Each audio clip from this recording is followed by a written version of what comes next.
Welcome to Blizzard Fire. We hope this video helps fire up your solution. In this video, I will show you how to change windshield wipers on your Ford Expedition. First, gather your new wiper blades, a small flathead screwdriver, and a clean cloth. Make sure your vehicle is safely parked on a level surface with the engine off. Then, gently lift each wiper arm away from the windshield until it stands upright and locks into position. This simple preparation ensures a smooth and safe replacement process for both sides. Now, let's remove the old blades. Look closely at the point where the wiper blade connects to the arm. You'll usually find a small tab or button. Press this tab firmly and then slide the old blade straight off the J-hook or pin on the wiper arm.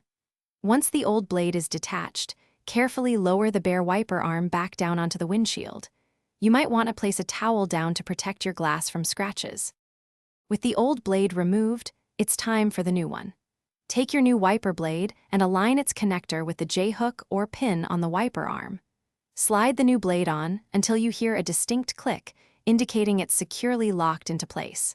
Double-check that the blade is facing the correct direction for optimal contact with your windshield. Finally, gently lower the entire wiper arm back down onto the glass. You're almost done.